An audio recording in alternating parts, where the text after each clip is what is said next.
I'm Dr. Meena Singh, and I'm speaking on behalf of Aerolase. Thank you so much for having me. I can't wait to discuss how I use the Exci laser to treat autoimmune conditions. And so autoimmune conditions are autoinflammatory disease states where you have your own immune system attacking certain tissues. So in my own practice, I use Exci for a couple different autoimmune conditions, but specifically vitiligo and alopecia areata. With both of these disease states, basically, like I explained, you have immune complexes attacking those specific tissues.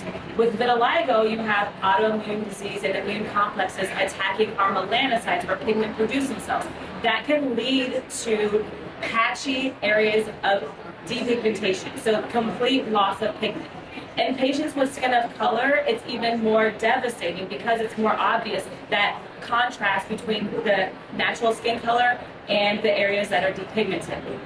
With patients with lighter skin, it's also devastating depending on the areas that are exposed. For example, when they have it on their hands or on the eyes, if you have a tan or if you have sun damage, sometimes it can be more obvious. And so these disease states aren't just cosmetic, they are devastating sometimes.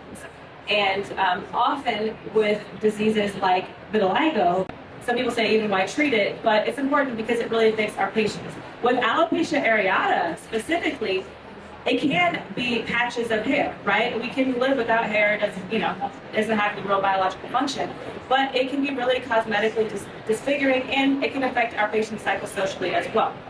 So with alopecia areata and vitiligo, we have many therapeutic challenges. If there were great treatments for either, then we wouldn't need any other tools to treat them. But because we have challenges with therapeutic options for both disease states, it's often nice to have other tools in our kit for treating these disease states. So with vitiligo, often topical preparations help some, but they may not address it fully and not lead to repigmentation. Topical preparations also are difficult to apply if you have broad coverage of your vitiligo.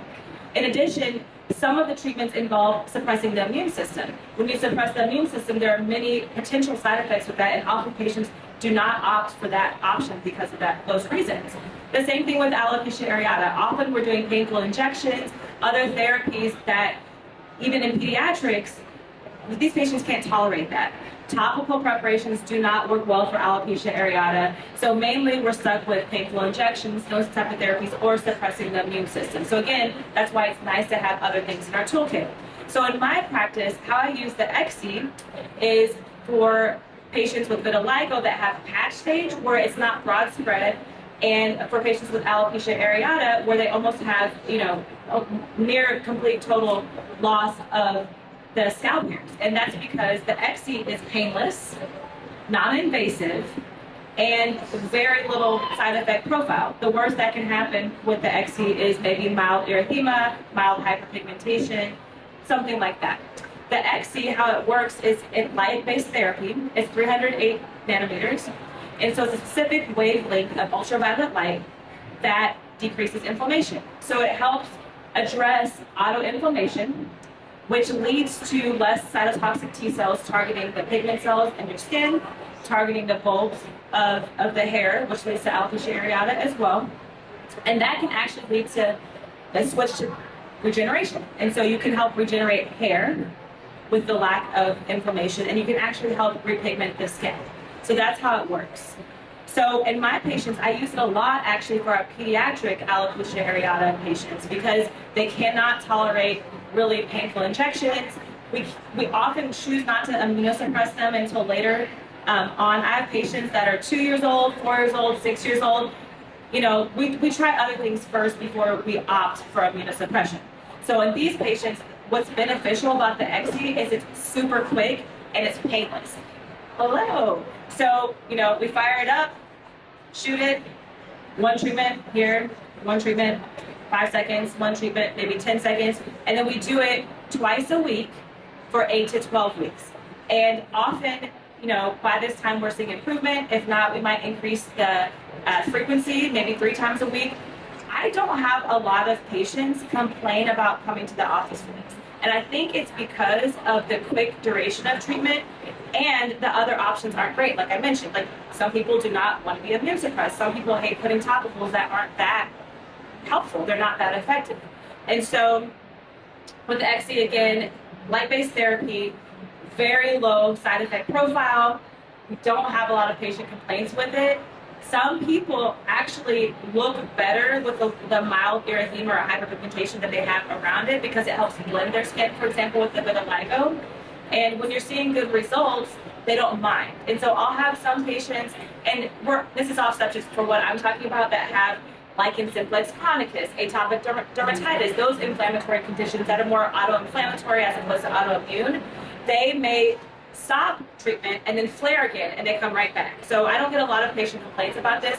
The other thing that's great about this is, like, I think I've only used this twice. This is very delegatable. My staff are the ones who run this. And so we have patients, all week just to come for this. And it doesn't crowd my schedule because my medical assistants can do this very easily because, like I said, it's very low side effect profile. We know the settings. They're very comfortable with it. And it's very delegatable. So yeah, basically in summary, this Exci light-based therapy has been a miracle for us. First of all, with my practice, I own my own practice. It's called Skin and Hair Center in Kansas City. We don't have light booths, so we don't have actual phototherapy with a light booth. So to have narrowband targeted 308 nanometer that is a handheld device that we can use on the scalp, use on small areas of the face for vitiligo. We can use it on any body part safely. It's been really helpful for my particular practice, especially for the disease states where we don't have great other therapies, right? If we had other therapies, you wouldn't have a patient come in 2-3 times a week for something, for 3 or 4 months. So this is something that's really been a huge increase in my therapeutic toolkit for my patients where we didn't have great options. Like I mentioned, patients with pediatric alopecia areata, and then patients with vitiligo that are in cosmetically disfiguring areas, like around the eyes or on the face, but we don't want to immunosuppress them for those couple of lesions. So thank you for having me.